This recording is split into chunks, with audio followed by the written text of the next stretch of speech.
Okay, raise your hand if you have 20 plus unfinished side quests in a game and have forgotten what half of them are even about. I thought so. Let's see, we've got the classic, "Help, I was exploring the cave and dropped my grandmother's necklace." And of course we have, "Excuse me, young adventurer, could you deliver this to my son who lives 1 block away?" Yeah, and naturally we've got, an existential crisis relating to the Ship of Theseus? I don't need to tell you that NieR Automata is a good game. You're on the internet watching a video essay about side quests. I assume you know a thing or two already. But for as much praise as the game gets, I feel that its side quests are largely overlooked, which is a shame considering how much care and attention to detail most of them have. Side quests are little detours from the main plot that sometimes explore different aspects of the world building or theme, but most often just have you retread places you've already been in search of an item that doesn't even have an in-game model, so you end up looking for some shiny, glowing dot at the edge of a cliff. Or maybe I just play too much Xenoblade, I don't know. There are 2 subcategories of these little plot detours though, side quests and side stories. It's hard to objectively categorize each aspect of a side quest into this, and you can usually just use the first one as a blanket term for anything that isn't required to finish the game, although sometimes the main quest lines feel like it. Although side stories tend to either have multiple parts to the quest that build on, well, a story, or they just have more narrative substance than find 5 tree branches. Though this analysis will largely focus on NieR Automata, I'll be mentioning some other side quest spoilers for Persona 5, NieR RepliCant, and the Xenoblade and Zelda franchises. You've been warned. So then, how does NieR Automata rise above most games in regard to its side quests, and how can other games replicate this? For that, let's delve into the plot. Something that I've always found fascinating about NieR Automata is how it seemed to always have some little nuance in every twist and turn of the map. It was a barren, desolate world, but had so much personality through the smaller interactions, and the one that stood out to me the most wasn't even the quest itself, but the reasoning behind it and what the NPC said afterward.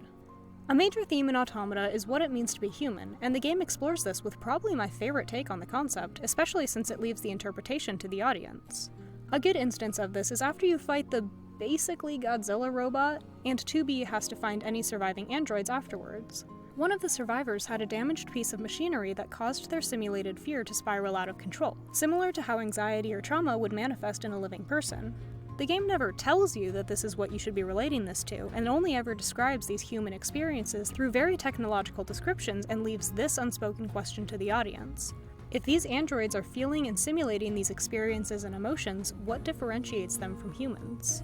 I promise that all of this rambling does have a point, because you see, this is rarely explored solely through the main narrative, in relation to the androids at least, because the androids' humanity is largely assumed to inherently exist. Whereas the first 2 endings, and pieces of the last few endings, are meant to show the evolution of humanity through the machines and how they and the androids aren't so different, as any villain has probably written in their evil monologue at some point.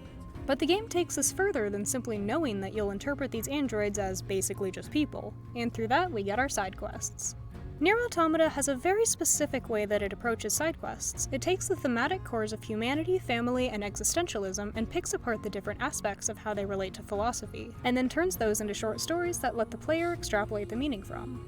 For instance, and while I think this is technically a required quest, it's enough of a side quest for me to include it. Anyway, the Ship of Theseus philosophy mentioned earlier comes into play through a definitely not terrifying existential question about prosthetics. The quest involves a mechanic asking you to gather some basic materials for a shop because he has a broken leg. After you gather the materials, 9S asks why this android isn't using any of the extra material to fix his leg, which is where we get the real heart of the quest. The mechanic tells us that he's repaired and replaced every piece of his android body and worries that he'll no longer be himself if he replaces the one original piece of himself that he still has, which is his leg. And this brings up another philosophical ideology, being the question of where the self lies. In essence, the concept is that if your consciousness was imported into a different body, and one of the 2 bodies had to either be tortured or die, I forgot exactly the specifics, which body would you choose? The one with your consciousness, or the one that your consciousness used to belong to? I personally would say that memories and consciousness are largely what formulates the self, but philosophy is so subjective and double-edged that there's no clear-cut answer. And NieR Automata accounts for this as well. This one little quest that references the Ship of Theseus' ideology can get the audience 1. Prepared for similar existential questions in the rest of the game, and 2. Thinking more critically about the themes even if they don't know it. The game did not have to philosophy so hard for a side quest, but it does this consistently. Another quest has you search for the missing android 11B, only to find that she died while trying to desert Yorha. When you talk to the quest giver 16D, you have the option to either lie about the specifics or tell 16D the truth about the attempted desertion. And with every decision in the game, it has consequences that linger in your mind for a bit, even if only because of the subjective morality that the game refuses to give an opinion on, at least until the end.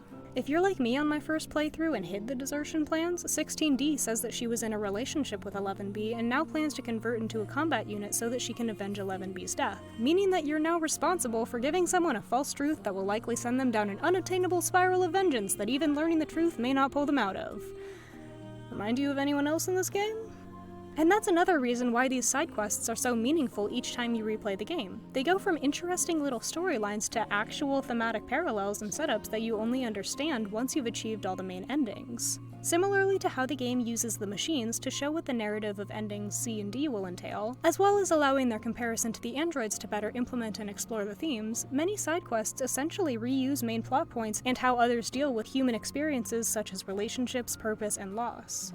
And this also shines through in what would otherwise be filler in the game, like when Operator 60 says that she doesn't know what the point of living is after a girl rejected her, mirroring essentially every major character downfall in the game, but then giving us the sweeter side of it that Ending E provides, being that there are others in our lives that we can have meaningful bonds with. This is a brief conversation that you could almost completely forget about in the game, but the attention to detail is what makes this game the philosophical masterpiece that it is.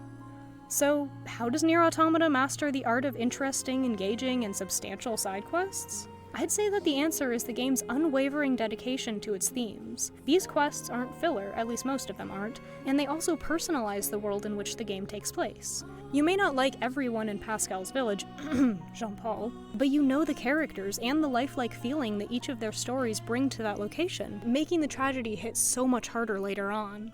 So, have any other games been able to implement this level of attention? Probably not to the same extent, but that doesn't mean that other games and franchises haven't or can't have meaningful side quests.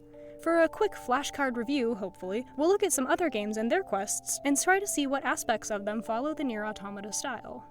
Also, quick disclaimer that copying something you think is good won't ensure the same level of quality in your own work if you look at it as a checklist instead of inspiration that you expand upon with your own ideas and execution of what you're developing. Okay, moving on. Persona 5! This game uses its side quests, and honestly just side stories, to either progress or unlock certain confidants, or just give you that feeling that the main characters don't exist solely within the main narrative and would still have a life if you put down the controller. For this, I am talking about mementos.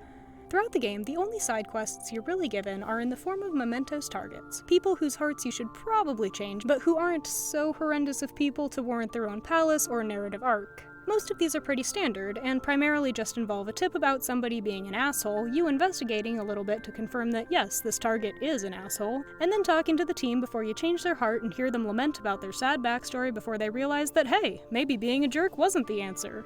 The quests are standard and maybe a little bit repetitive, but I'd be lying if I said that they didn't serve a purpose.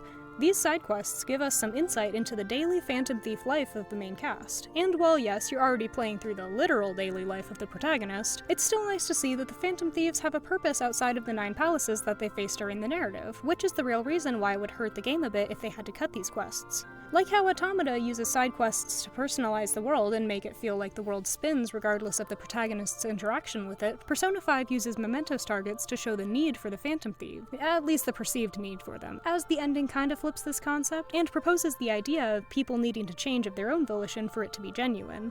And with that concept in mind, having every side quest revolve around changing people's hearts is a good addition, because these are quests that you do of your own choice, and it's especially interesting in one instance where you don't change somebody's heart, which is something I won't spoil because it's part of a confidant rank, but the fact that you don't change this person's heart and instead just confront them about this warped worldview is a great way to allude to how much stronger it is to have somebody go the Persona 4 route and face their own shadows, as we also saw with the 4th Palace, but that's main storyline so it doesn't count. So if that was Persona, how are side quests handled in games that can have more open-ended quests? The Xenoblade franchise struggled a lot with its unending and tedious quests in the first 2 games due to its MMORPG inspiration, but the 3rd game, and to some extent the 2nd game, managed to greatly improve this with its implementation of side stories. These were far more manageable because, in both games, there were only about 30, and each quest was far more memorable due to the focus on one specific side character during Blade quests in Xenoblade 2 and Hero quests in Xenoblade 3, most of which do actually take the core themes and world-building into account. Xenoblade 3 uses its motifs of off-seeing, inevitable death, and trying to grasp your own future in all of the hero quests. Despite the fact that it faced a similar, reused content feeling that Persona 5's Mementos quests had, these side stories were given far more meaning and utility in the game because of how they gave each hero a distinct personality and opinion on the themes. For instance, some heroes actively wish for survival at all costs, whereas others struggle to accept the notion that they won't have any superficial goal to strive for once this tenacious world-building aspect is gone from their colony. Not to mention the other side stories that delve into theme-related topics as well, such as quests involving Offseers and their varying opinions and reactions to the fact that they're tasked with seeing off those who have fallen. And all of these tie back into the core theme of existentialism, which is the theme of like half of the JRPGs that I've played, but maybe I'm reading into it too much. There are also games, like Majora's Mask, that use side quests to better explore the world building. In that game, as this is one of the best examples in Zelda for this approach, it takes the idea of the world ending and wrings out every little bit of angst it can get from it. Truly the real predecessor to NieR Automata, in my opinion. Not all of its side quests hit the mark, but each of them has a very distinct, often off-putting vibe that makes them feel memorable for reasons.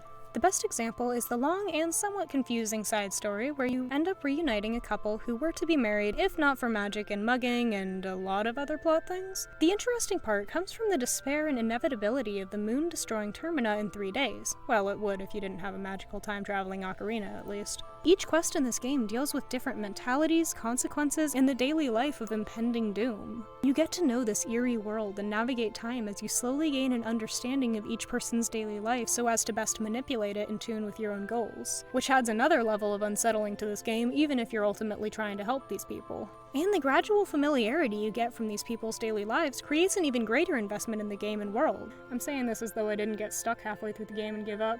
And with all of these examples, we can paint a clearer picture of what side quests contribute to a game overall. In any game, a side quest is simply something that the player can engage with outside of the main narrative to avoid the hallway effect of being provided nothing but the mandatory plot. But when games really commit to their side quests, they can be something more meaningful than filler, and maybe even more meaningful than the narrative itself. Although, then that would probably be more of a problem with the writing than anything. Side quests are special because they're something we engage with without having to be told to do so, which makes it feel like our own little discovery. And when the developers put so much care into these little side narratives, it enriches the game as a whole. I don't think I've ever played a game with more theme or philosophy than NieR Automata, and I've certainly never played another game that made me replay it just to finish all the side quests. I love NieR RepliCant, but its side quests feel more like, well, placeholders. There were some interesting ones, like in the forest where it toys with the preconceived concepts of what gameplay should look like, but everything in the main village is just find an egg and bring me 10 pieces of mutton. For as enchanting of a game as it is, it never truly explored the humanity of the towns, apart from having some memorable moments and world building. So, what does make a good side quest? I'd say generally the principles to follow would be: first, bake the core themes and concept into each quest. Dissect what you're trying to tell in this story and give each character a different opinion on it. Remember, theme is essentially philosophy, which doesn't have a definitive right and wrong. Having each character hold the same opinion about things will only serve to flatten your theme and give a very moral of the story vibe. And second, use the themes and quests as an opportunity to explore the world building and how different people interact with it. Giving characters and NPCs an opinion on their reality is a great way of showing that they truly live in the world where this game or story takes place. This will make them more memorable as well. Also, sometimes quests can just be unsettling and mess with you specifically as the player. Happy writing! So, I apologize if my voice got a little bit stuffy as I was recording that. I'm getting a little bit sick. NieR Automata is honestly a really enchanting game, and its implementation of themes being subjective, aside from ending E, was really interesting, and I'm sure that I left out a ton. And if I didn't mention your favorite side quest, let me know in the comments. I'd love to analyze it. With that, I'll see you later. Bye!